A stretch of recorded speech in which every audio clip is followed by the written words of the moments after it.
L'art de briller, c'est le podcast qui t'invite à t'écouter, à oser et à prendre pleinement ta place sur la planète business. Je suis Lucie Lortola, coach pour les entrepreneurs qui veulent vivre de ce qui les fait vibrer, certes, mais sans sacrifier leur santé mentale.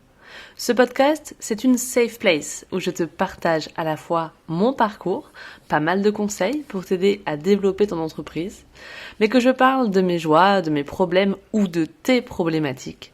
L'objectif, c'est avant tout que l'on passe un bon moment ensemble. On se retrouve aujourd'hui dans un nouvel épisode sur la série « Je construis avec vous ma nouvelle offre ». Et dans cet épisode 2, vous allez voir avec moi comment j'ai réussi à affiner l'idée de cette offre avant le lancement. Je vous préviens, en termes de communication, de vraiment lancement concret, de comment je vais introduire cette offre, la teaser et lancer concrètement les choses. J'ai vu grand, j'ai plein d'idées, donc le prochain épisode qui parlera de ça va être hyper intéressant. Mais aujourd'hui, on va voir qu'est-ce qui se passe avant ça. Il n'y a pas juste une idée et puis on la lance. Il y a un chemin qui se fait petit à petit. Et je pense que si vous loupez votre lancement d'une offre qui vous tient à cœur, c'est peut-être parce que vous ne mettez pas assez d'énergie dans cette étape-là. Donc, restez bien attentifs, c'est hyper important ce qu'on va voir aujourd'hui.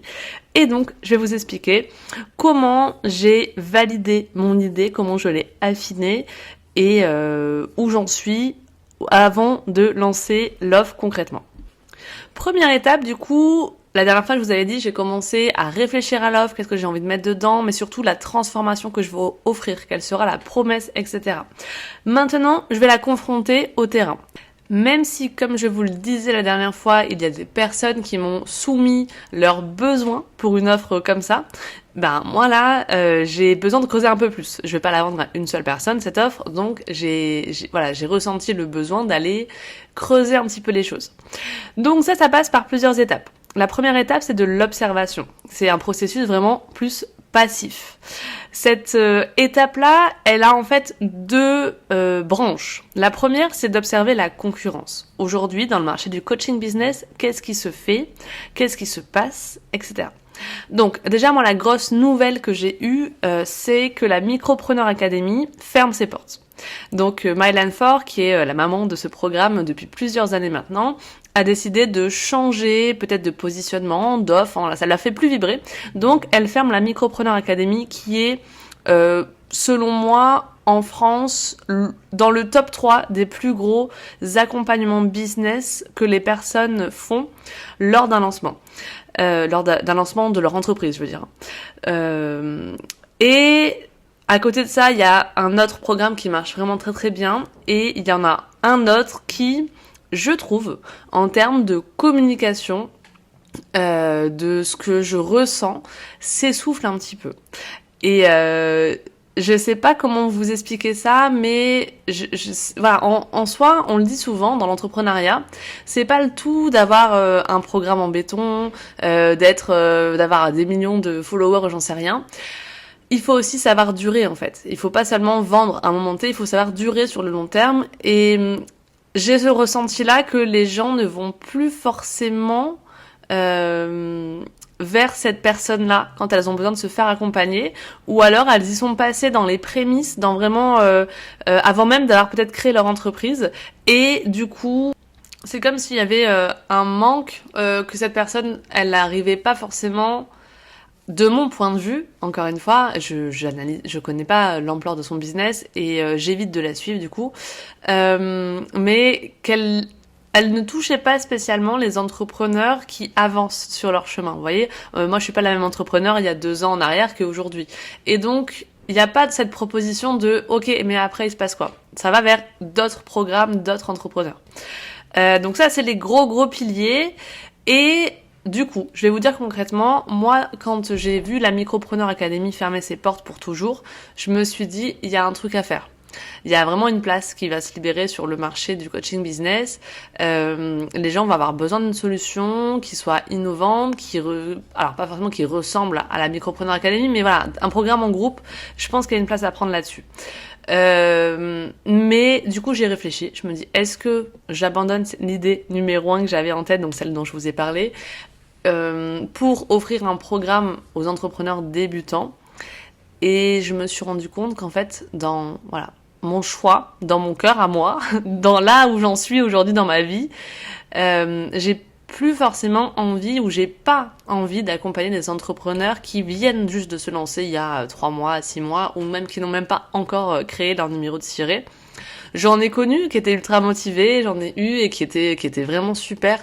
Mais de façon générale, j'avoue que aujourd'hui, j'ai envie d'accompagner plutôt des entrepreneurs qui sont un peu plus avancés quand même, qui sont alors pas forcément milliardaires, hein, pas du tout, mais par contre qui ont commencé déjà à faire des ventes, qui sont au clair un petit peu plus sur leur positionnement, qui comprennent certaines choses en vente de façon générale ou en communication, qui ont commencé à vraiment avancer sur ce chemin, parce que je pense que moi je suis encore un peu plus loin que ces personnes-là, et du coup ça m'éclate de pas avoir à redonner toutes les bases, etc. Vu que c'est ce que j'ai fait pendant quelques mois maintenant, toute cette année en tout cas, et même un petit peu avant. Donc j'avais cette envie d'aller encore plus loin, de toucher un autre public, et donc j'ai pas envie de prendre ce truc-là, cette place de la micropreneur. Mais en tout cas, c'est ça qui se passe, c'est ça que j'observe. Ensuite, il y a l'observation plutôt de ce que fait mon audience, de ce que font mes clients, de ce que font les personnes que j'ai pu accompagner, que ce soit dans le programme notamment d'Océane aussi. Et je me rends compte que là, plusieurs personnes prennent un accompagnement business après le mien, après des programmes, je les vois acheter plusieurs accompagnements, plusieurs formations business dans la même année notamment. Et notamment, il y a quelque chose qui revient beaucoup, moi, dans les personnes que j'ai accompagnées, c'est que elles prennent, souvent mes clientes ou des personnes que je connais, un accompagnement avec Gamzy. Et ça, j'aime beaucoup parce que Gamzy, pour moi, elle incarne vraiment la femme qui réussit. La femme qui est à la fois très accessible, mais qui fait pas de compromis parce qu'elle parle beaucoup de sa vie de famille aussi. Et par contre, elle est ultra affirmée, que ce soit dans son style, dans sa façon de communiquer, dans la façon de vendre, et c'est beaucoup plus proche du positionnement où là, moi, je suis. Donc, je me dis qu'au final, si j'offre quelque chose d'affirmé dans ma com, etc., que je me mets sur cette branche-là du marché aussi, je vais certainement toucher mes clientes ici, parce que ces femmes sont inspirées par ce truc-là. Finalement, je pense qu'on va vers un accompagnement. Et pour ça, on a besoin que la personne, d'une certaine façon, elle nous inspire, elle soit un petit peu là où on a envie d'aller. C'est ça aussi qui va nous donner envie. Moi, en tout cas, c'est ma façon je me sens, si je fais un accompagnement business avec quelqu'un, j'ai besoin que cette personne-là, elle soit un peu comme un mentor et qu'elle soit là où j'ai envie d'aller, qu'elle me fasse rêver. Parce que si elle a pas du tout une vie qui m'intéresse, ça va pas me parler, quoi. Et deuxième chose que je remarque du coup dans les accompagnements qu'elles peuvent faire après le mien, sachant que le mien est toujours individuel jusque-là, là c'est souvent des accompagnements en groupe. Donc moi qui ai une grosse barrière de me dire oui mais les gens ils veulent de l'individuel, en fait je me rends compte que 95% des entrepreneurs que je côtoie font des accompagnements en groupe. Et d'ailleurs moi, à chaque fois que je me suis fait accompagner, c'était en groupe. Donc ça m'a jamais choqué du tout. Il y a des personnes qui vont en séjour business notamment. Ça m'intéresse beaucoup parce que c'est une idée que j'ai en tête depuis un moment d'organiser une retraite business. Donc voilà, même si ce sera pas possible là ce mois-ci vu mon bébé. En tout cas, c'est quelque chose que je garde bien en tête. Et je vois des personnes qui se font accompagner notamment dans la vente, dans la communication sur plusieurs mois. Donc là, encore une fois, ce que j'observe, ça correspond à ce que moi j'ai envie de créer. Donc on est plutôt sur une bonne voie. Mais je vais pas m'arrêter là. L'étape numéro 2 du coup de cette étude, de cette analyse du marché, c'est de faire une vraie étude de marché, un processus vraiment actif cette fois-ci. J'ai pris la liste de mes clientes que j'ai en tête et qui pourraient avoir besoin de l'accompagnement que j'ai envie de créer là actuellement. Et que aussi j'ai aimé accompagner. Bon, j'ai aimé accompagner toutes mes clientes, mais c'est vrai que certains profils m'ont plus marqué, certaines personnalités, etc. Et donc, je suis allée frontalement leur poser des questions. Qu'est-ce que tu gardes, en fait, de l'accompagnement? Alors, en gros, c'était un message comme ça que je leur envoyais. Je viens prendre un peu de tes nouvelles et tout ça. Comment tu vas? Et avec cette distance de l'accompagnement qu'on a fait ensemble, qu'est-ce que tu gardes aujourd'hui de ce qu'on a vu? Et ensuite, une fois qu'elle m'avait répondu, je leur disais, ok, maintenant, est-ce que tu as des nouvelles problématiques aujourd'hui ou est-ce qu'il y a des problématiques qui persistent et ça va me permettre en fait de comprendre un peu où elles en sont. Et ensuite, une fois qu'on parlait de ça, je leur disais à certaines, écoute, voilà, moi je suis en train de lancer un nouveau programme, je leur dis vraiment frontalement et clairement, qui serait la suite de Fondation, donc dedans j'aimerais y mettre ça et ça et ça, est-ce que ça te parle aujourd'hui ce truc-là? Comment toi tu vois les choses? Et vraiment le co-construire en fait avec mes clientes, donc j'ai fait ça avec plusieurs de mes clientes.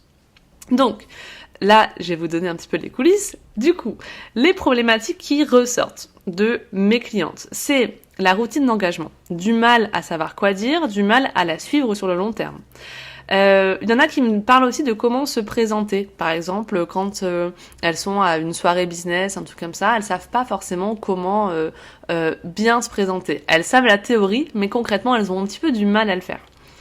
Et certaines me parlent aussi d'investir un nouveau réseau social. Par exemple, voilà, peut-être se mettre sur LinkedIn, mais du coup, je sais pas trop prendre en main la plateforme, j'ai pas les codes pour communiquer là-dessus, je sais pas qui ajouter, je sais pas trop comment faire, donc elles se posent des questions là-dessus. Beaucoup de mes clientes, 5 d'entre elles, me partagent qu'elles ont eu des problèmes personnels qui ont entraîné un manque d'énergie pour leur entreprise, notamment des problèmes avec leurs enfants, des ruptures, la maladie d'un proche, des choses en fait qui ont vraiment contribué à ce que actuellement elles soient pas dans une énergie de vente, de communiquer, de se mettre en avant et tout ça. Donc ça c'est quelque chose d'assez surprenant quand je prends de leurs nouvelles et qui me touche vraiment beaucoup. Certaines m'ont même fait part du fait que, à cause de problèmes personnels ou à cause de, notamment d'impayés, de factures impayées, elles ont dû reprendre un travail à mi-temps salarié, voire mettre vraiment de côté leur activité et de le faire vraiment avec parcimonie, juste comme un complément de revenu. Et donc ça, vraiment, c'est un petit peu un coup de massue pour moi. Donc je vais vous dire honnêtement, donc quand je creuse pour savoir un petit peu mon offre et que je me rends compte de ça, c'est un peu difficile.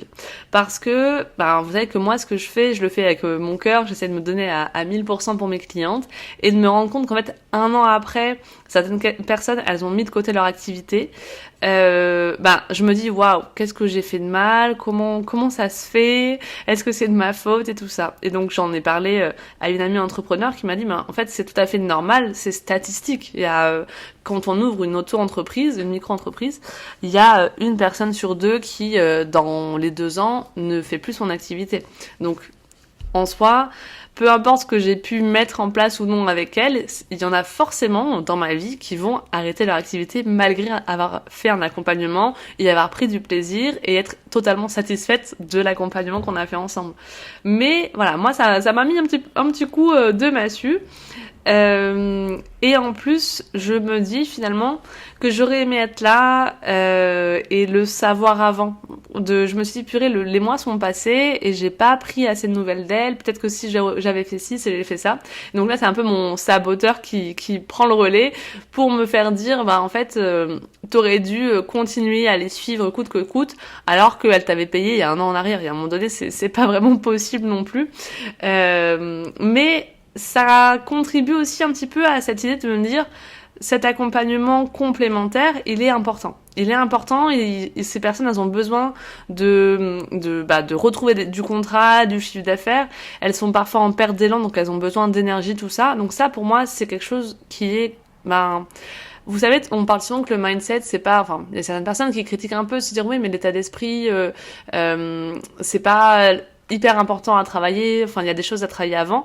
En fait, on se rend compte que des fois dans la vie, voilà, c'est la vie telle qu'elle est, il y a des cycles, il y a des hauts et des bas, et que quand on touche un peu le fond, on a peut-être besoin aussi de quelqu'un qui vient nous apporter des bonnes vibes, de la joie, nous dire que ça va aller, nous soutenir, Et si on a ça à ce moment-là, peut-être que ça nous aide justement à rebondir, à trouver le client qui va faire la différence, le contrat qui va nous permettre de sortir un peu la tête de l'eau. Et j'aimerais bien être ce type de personne pour mes clientes. Et donc, c'est pas du tout l'intention du programme que je suis en train de créer, dans le sens où je vise des personnes qui vivent déjà un petit peu de leur activité, qui sont plutôt dans un élan positif, mais peut-être de me dire qu'elles vont pas toucher le fond finalement parce qu'elles auront fait ce programme avant. Voilà, je sais pas comment vous partagez ça, mais j'aimerais être pas une bouée de sauvetage, mais en tout cas que le programme contribue à ce qu'elles ne perdent pas l'élan d'ici 1 an. Voilà, à peu près où j'en suis. Ok, mais en dehors de ça, du coup, qu'est-ce qu'elles me disent comme problématique? Parce que certaines ont des soucis, etc., mais elles continuent malgré tout. Elles ont eu une période un peu à vide, puis là, elles sont en train de reprendre un petit peu d'élan. Donc, les problématiques. Au-delà, du coup, donc comme je vous l'ai dit, de la routine d'engagement, de la présentation, de s'inscrire sur un nouveau réseau, elles me parlent parfois qu'elles ont un chiffre d'affaires un petit peu aléatoire, et donc elles cherchent des solutions. Par exemple, j'ai une de mes clientes qui propose des ateliers en groupe près de chez elle et elle développe du coup un produit physique parce que les ateliers, c'est compliqué pour elle de réunir des groupes selon les périodes de l'année, la météo, l'envie des gens, je sais pas la période. Ça peut hyper bien marcher. Elle peut remplir tous ses ateliers dans le mois et puis des fois c'est vide, elle comprend pas trop et donc ça c'est difficile pour elle mentalement. Elle m'explique qu'elle aurait vraiment besoin de soutien. Donc ça c'est quelque chose que je garde en tête. Des personnes aussi me parlent du fait qu'elles continuent de prospecter, d'envoyer des messages, etc. Mais elles ont très peu de réponses positives. Là pareil, perte d'élan, c'est pas évident de se prendre ça en pleine poire, donc là encore le besoin de soutien et de pas être seule face à ce sentiment-là, il est important. Beaucoup d'entre elles aussi me parlent du fait qu'elles n'ont pas continué leur communication ou leur prospection. Une me dit notamment, voilà, moi j'aimerais refaire un planning et m'y tenir pour travailler efficacement. Je cite ces termes. Certaines aimeraient travailler sur leurs appels de vente, sur comment mieux amener leur offre durant l'appel, comment gérer le fait que les gens demandent le prix ou non, dans leur com de trouver les bons mots pour plaire à leur cible, et se faire une place. J'adore ce terme-là, me faire une place pour avoir donc potentiellement des partenariats dans la région où elle travaille, pour voilà qu'on sache en fait qui est cette personne, que quand on dit son nom, on dit ah bah oui c'est vrai je connais, j'en ai entendu parler quoi. Et il y en a qui me disent aussi j'aimerais arrêter de me poser 1000 questions par jour. Donc ça, c'est super intéressant. C'est super intéressant tout ça. Je note surtout les termes. Me faire une place, arrêter de me poser 1000 questions. Ça, vous allez voir que c'est des termes que je vais mettre dans ma communication. Et c'est hyper important. Aujourd'hui, si vous voulez convaincre vos clients d'acheter votre programme, il faut employer les bons termes. Et c'est à ça que sert aussi cette étude de marché. C'est pas une question de savoir quoi mettre dedans, d'étudier les problématiques ou quoi, c'est de connaître les termes qu'emploie votre client idéal pour parler de leurs problèmes, pour pouvoir les réutiliser dans la com et dire voilà, en fait toi tu vis ça, tu me l'as dit, dans ces termes-là, moi je te propose ça parce que tu es en train de vivre ça. Et donc ils se sentent tellement connectés à ce que vous dites que ils disent purée, mais c'est exactement ce qu'il me faut, j'ai ce problème-là quoi. Et donc ça rend les choses beaucoup plus faciles pour vendre ensuite. Du coup, comme je vous l'ai dit, avec certaines de mes clientes ou des personnes à qui je parle, je creuse un petit peu sur l'offre. Quand je me rends compte que elles ont des problématiques qui correspondent au programme que je veux créer aujourd'hui, donc je leur dis voilà, je veux créer ça comme offre, est-ce que ça te parle? Donc on parle un petit peu par exemple du fait d'être en groupe. Il y a des freins. Et donc ça c'est hyper intéressant de savoir directement ah mais moi groupe ça me fait peur pour telle raison, parce que du coup dans ma communication je vais prendre tu as peur qu'en groupe il se passe ça, hop allez je te rassure même avant l'appel de vente pour que la personne elle soit déjà rassurée et en confiance et que le frein soit gommé avant même qu'on se rencontre de vive voix, donc ce qui crée de la confiance finalement dans le programme. Donc concrètement autour du groupe d'échange, la personne dit ah oui c'est super intéressant, si on vient de milieux différents, de métiers différents, ça peut être trop chouette parce que du coup quand on va partager notre communication, les gens pourront savoir si on est clair, si ça leur parle parce qu'ils connaissent pas notre domaine. Donc ça parlait. Aussi, du coup, le frein, c'est est-ce qu'on va arriver à faire vivre le groupe vraiment, s'il y a un groupe d'échange, est-ce qu'on va réussir à que ça s'essouffle pas? Est-ce que les gens vont oser parler, oser poser leurs questions? Et du coup, est-ce que ça va nous apporter vraiment autant à chacun? Parce que des fois, il y a des gens qui prennent beaucoup de place et d'autres qui n'osent pas. Et est-ce qu'on va pouvoir poser nos questions vraiment en direct? Comment on va faire pour répondre, en fait, pour que chacun ait son temps de parole, etc. Et donc ça, moi, c'est moi-même un truc qui me fait peur. Donc c'est hyper intéressant que ça ressorte et de me dire, ok, ben moi, en fait, maintenant, ma réflexion, elle va pas être sur ce que je vais mettre dans mon live numéro 1, de quoi je vais parler, nanana, mais vraiment sur comment, dans ce truc en groupe, je vais pouvoir permettre à chacun d'avoir le même temps de parole, que chacun trouve vraiment sa place et qu'il y ait une énergie positive et pas ouais, elle, j'aime pas sa façon de parler, elle parle trop ou j'en sais rien, ou qu'il y en ait qui soient totalement effacés et que du coup ne trouvent pas les bénéfices du groupe. Donc ça, c'est quelque chose qui me tient à cœur, donc sur lequel je réfléchis un petit peu plus. Aussi, ce qui ressort globalement, c'est des besoins dans la communication, des besoins d'accepter aussi le temps que ça prend de trouver des clients. C'est-à-dire qu'entre le moment où les gens ils se rencontrent et où tu commences à parler, il va se passer du temps, il va y avoir un vrai parcours pour que les gens finalement achètent le programme. Moi, ça m'est arrivé que des gens, ils me suivent pendant 1 an en SEO, tous les jours, ils commentent mes stories, ils me likent, etc. Et qu'ils achètent au bout d'1 an mon accompagnement en SEO. Et donc, comment est-ce qu'on réduit ce temps-là? Qu'est-ce qu'on peut faire pour être un peu moins passif dans ce processus-là? Ça, c'est un truc que moi, j'adore faire. Je pense que j'ai pas mal d'atouts dans cette façon d'échanger avec les personnes pour les amener à avoir un appel de vente. Et quand je les amène en appel de vente, je sais que pour moi, c'est un petit peu gagné parce que j'ai, comme je vous l'avais déjà dit, des facilités à tenir l'appel, à parler du prix, à donner la valeur de l'offre, à potentiellement parler des freins et de comment les contrer, tout ça. Ça, je vous l'avais déjà dit, c'est un peu mon unfair advantage, c'est-à-dire le truc dans lequel, sans trop savoir pourquoi, non, si, parce que je l'ai beaucoup travaillé aussi, c'est quelque chose qui marche bien chez moi, qui est je sais que c'est un peu entre guillemets ma zone de génie. Donc ça m'intéresse du coup parce que par exemple j'ai une de mes anciennes clientes qui me dit par exemple regarde là j'ai une conversation avec quelqu'un, je vois que la prospecte elle est assez tiède, je lui ai donné quelques conseils et là elle me dit ah purée, ça a l'air quand même assez compliqué de mettre ça en place toute seule. Et là, je sais pas comment rebondir en fait. Je sais pas quoi lui dire. C'est pas naturel pour moi. Donc moi là, à cette personne, je lui ai donné un petit peu des astuces parce que je l'aime beaucoup et que c'est une de mes clientes. Je continue à leur donner des conseils. Donc je lui ai dit tiens, dis-lui ça comme phrase. Ensuite, elle va sûrement te parler de ça. Donc du coup là, tu lui répondras ça, nanana. Et du coup, elle était trop contente et ça a pu avancer un peu comme ça dans sa discussion. Il y a aussi un vrai besoin dans la création de contenu, de comment se démarquer, de comment parler de soi ou de ses offres. Il y a un terme qui est revenu, qui est pas revenu mais qui a été dit et que j'ai beaucoup aimé. J'aimerais asseoir mon autorité en augmentant mes compétences dans la création de contenu. Et j'aime beaucoup ce terme-là, d'asseoir mon autorité. En fait, c'est une personne qui dit moi aujourd'hui, mon offre, elle me plaît, je suis alignée avec elle, et ça, c'est ce qu'on a travaillé avec Fondation, avec cette personne. Elle est très à l'aise d'en parler, elle a confiance dans l'idée que elle a de la valeur. Ce qu'elle propose, ça a de la valeur. Mais entre ce qu'elle ressent, elle, et la façon de l'exprimer, il y a pas une incohérence, mais en tout cas il y a un petit gap. Et donc comment est-ce qu'on fait? Et donc ça c'est vraiment clairement l'objet de l'accompagnement que je veux créer aujourd'hui. Comment est-ce qu'on fait pour asseoir son autorité? Donc le terme d'asseoir son autorité, encore une fois, il est très important ici. Il a été dit. Moi je le garde très précieusement dans un coin de ma tête pour dire ok, en fait je vais le mettre quelque part dans ce programme parce que ce problème-là, c'est exactement là-dessus que je veux qu'on travaille.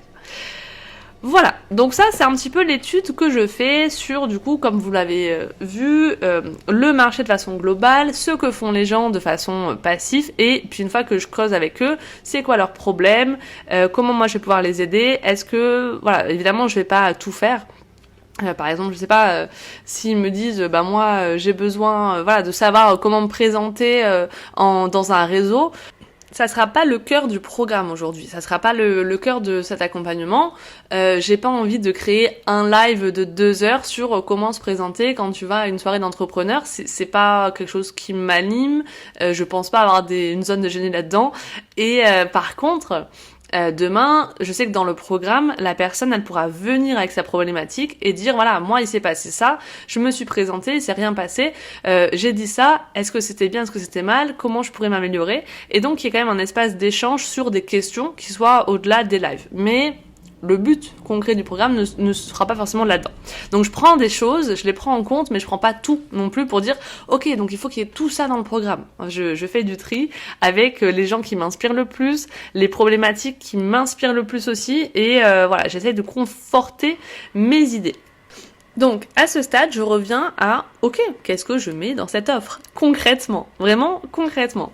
Donc, déjà, en termes de durabilité, c'est une question de plus de rentabilité, puis aussi par rapport aux personnes. J'ai envie de commencer sur 3 mois. J'avais pensé à 4 mois, mais en termes de rentabilité, c'est pas hyper intéressant. C'est augmenter si c'est sur 3 mois. Je veux pas que ce soit un programme trop cher non plus, donc pour être rentable, j'ai besoin que le tarif soit cool sur 3 mois. Et j'ai peur aussi que ça s'essouffle si on fait plus que 3 mois. Donc voilà, pour le moment, c'est une version bêta encore une fois. Je pourrais changer ça, mais j'en suis ici, donc pour le moment c'est sur 3 mois. Pour moi, mon organisation, ce sera une matinée par semaine, par exemple tous les mardis matins. C'est l'idée que j'ai en tête, je pense que je vais rester là-dessus. Tous les mardis matins, entre 10h et midi, on se rencontre en visio, il y a un replay de disponible et on parle de certaines choses. Il y a plusieurs lives possibles. Donc dans le mois, il y a un live de vraiment un contenu, imaginons c'est le mois sur la communication. Donc voilà, pendant 2 heures, je leur parle de communication, elles me posent leurs questions, etc. Le deuxième, ça va être, je corrige leur exercice en direct, leur post, ce qu'elles ont mis en place, leur story, leur machin. Je le corrige durant le deuxième live pour aller encore plus loin concrètement sur comment on fait. Le troisième live du mois, ça va être plus une foire aux questions sur les problématiques qu'elles ont rencontrées ou qui soient en lien ou non avec le thème du mois. Et le quatrième live du coup du mois, soit sera là, soit en gros je me laisse plus une marge de manœuvre, soit je continue, je vais plus loin dans l'apport du sujet du mois, soit j'en introduis un nouveau qui soit pour aller plus axé sur la vente, etc., soit plus axé sur le mindset. Bref, en gros pour le moment ça c'est un peu plus le flou artistique parce que je veux co-construire les choses avec mes clientes, donc forcément quand elles seront devant moi je me dirai ok, là en fait ce qu'on doit travailler c'est ça, pour leur apporter des résultats il faut ça, et donc je me laisse un peu cette liberté sur le quatrième live pour le moment.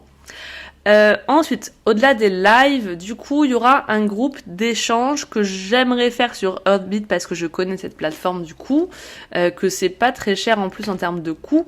Et donc, on peut y créer plusieurs onglets. Donc pour moi, tout le monde sera sur ce groupe d'échange et pourra partager des choses. Notamment, donc par exemple, un truc que j'aimerais faire, c'est onglet conversation avec des prospects. Voilà, j'ai telle personne, elle me dit ça, qu'est-ce que je dois lui répondre? Et donc moi là, je pourrais les aider. Deuxième, moi, comme je vous l'ai dit, je veux vraiment faire créer des habitudes. C'est-à-dire que, ok, le premier mois, on voit la création de contenu. Ensuite, on en parlera peut-être un petit peu moins. Par contre, on va tellement mettre en place des choses tous les jours dans la routine d'engagement, tout ça, que ça deviendra une évidence qu'il faut continuer. Et donc, éviter que les gens s'essoufflent avec ça. Pour ça, action, action, action. Comme je vous l'ai dit, on va faire des actions massivement dans ce programme. Le troisième onglet, ça pourrait du coup... Donc, pourquoi je vous dis ça? Le deuxième onglet, c'est vraiment, imaginons, habitude, routine d'engagement. Vous me partagez les commentaires que vous avez mis cette semaine, les réactions que vous avez fait, et à la fin, celle qui en a fait le plus, elle gagne un petit cadeau, par exemple. Voilà. Je reviens sur cette idée juste après. Troisième onglet, ça va être le partage des posts Instagram, LinkedIn et des stories, tout ça pour... donc, soit je prendrai cette matière-là pour les lives, je pourrais peut-être pas tout faire, donc continuer à les corriger, à leur apporter des améliorations, parler de transformation, tout ça. Donc, en plus des lives, en plus du groupe d'échange, il y aura... un podcast privé où moi je vais venir un petit peu tous les jours. Je pense que ce sera plutôt sur WhatsApp, sauf si je peux le faire sur Heartbeat. Partager des petits vocaux de choses qui m'ont inspiré, de choses que j'ai entendues, de prendre des exemples concrets pour leur apporter un peu d'inspiration, de l'élan, des bonnes vibes, qu'elles se sentent vraiment dans un élan comme ça pendant plusieurs mois. Ensuite, j'aimerais aussi la question que je me suis posée, c'est ok, ce rendez-vous individuel en plus des rendez-vous mensuels, qu'est-ce qu'on en fait ? Concrètement, ça va être très compliqué. Je vous explique pourquoi. Mon programme, il va durer 3 mois. Si aujourd'hui, mon objectif pour être vraiment rentable, il faudrait que j'ai 8 personnes par mois qui fassent ça. Qui soit dans le programme, ça me semble un petit peu ambitieux d'en avoir 8 dès le début. Pourquoi pas, hein, moi j'aime beaucoup l'ambition, donc y a aucun souci s'il y en a 8 qui sont ok, moi je les prends. Mais du coup, le problème c'est que je pense qu'il y en aurait peut-être 4. En tout cas, mon objectif moyennement ambitieux, c'est qu'il y en ait 4. Et donc, s'il y en a 4 personnes sur 3 mois, ça m'apporte seulement 1800 € de chiffre d'affaires parce que le programme sera à 450 € par mois. Donc, 1800 € de chiffre d'affaires par mois pendant 3 mois, honnêtement, c'est un peu du pipi chat, hein, c'est pas possible. Mais d'un côté, c'est une offre de lancement. J'ai encore du temps à côté, j'ai des personnes qui sont intéressées par fondation et j'ai encore des demandes par rapport à ça. Donc, en soi, l'un dans l'autre, c'est aussi possible que ce soit pas la seule chose que je fasse dans ma journée. Mais du coup, si c'est pas la seule chose que je fais dans ma semaine, ce programme, je peux pas rajouter des rendez-vous individuels par-ci par-là tous les mois.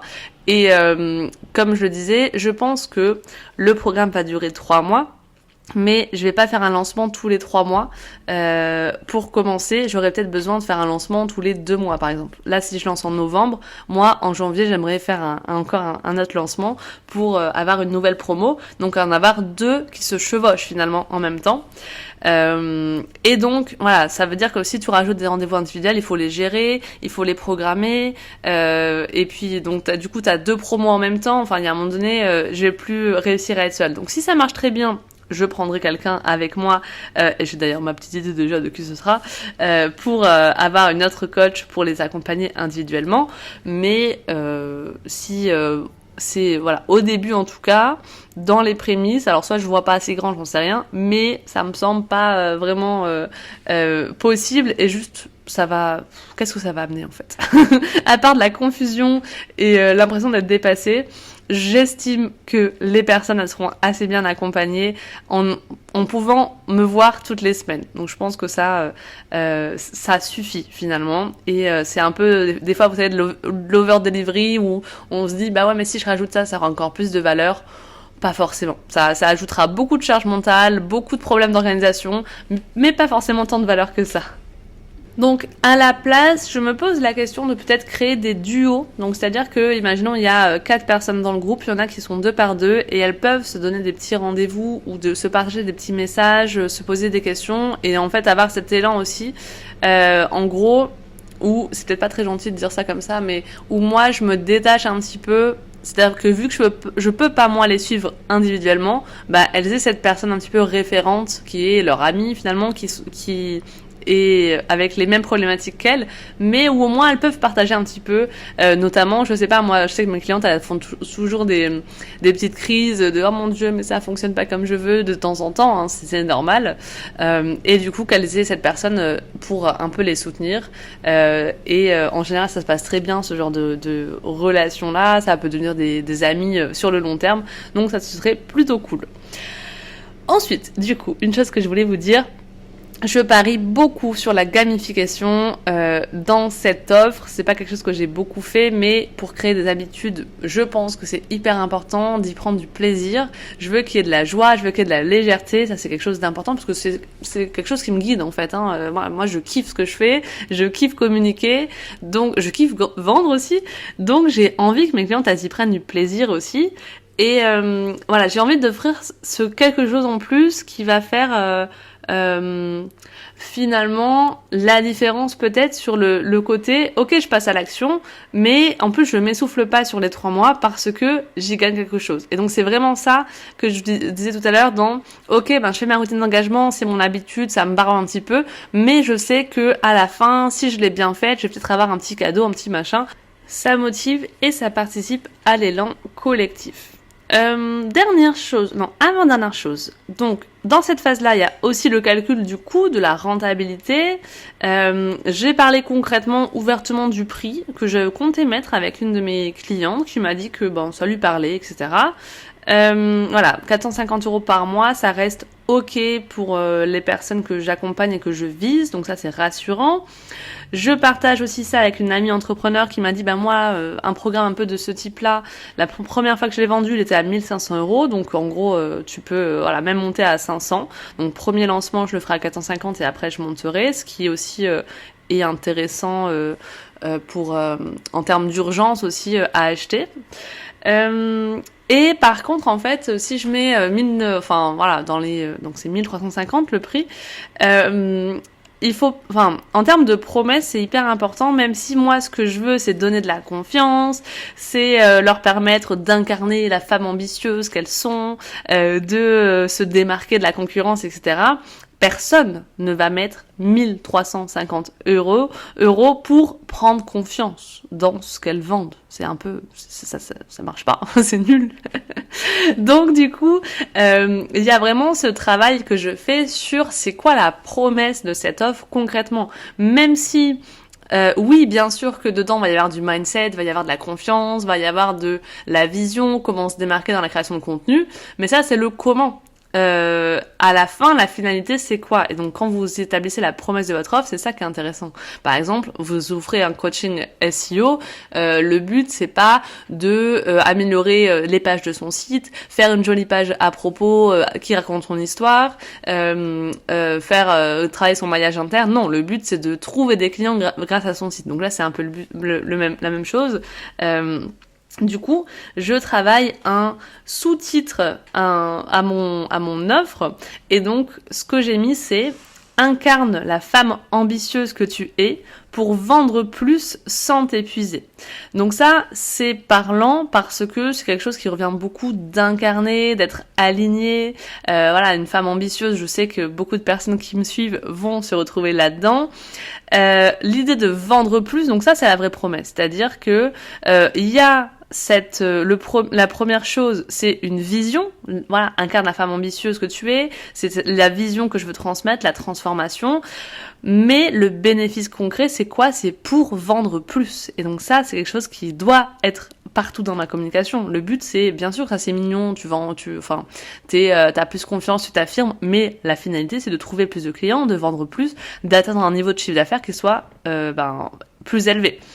Et sans t'épuiser, là encore, je prends un frein qui est possible, c'est de se dire ouais mais moi il y a le côté se poser 1000 questions qui est revenu, je vous l'ai dit, moi je m'essouffle à envoyer des mails de prospection sans réponse, nanana. Donc comment on arrête de faire ces actions qui nous semblent inutiles et on ne perd pas notre élan et on y va, on se sent aligné, regonflé à bloc, motivé, on a un nouvel élan et c'est ça que je veux créer. Donc voilà le sans t'épuiser.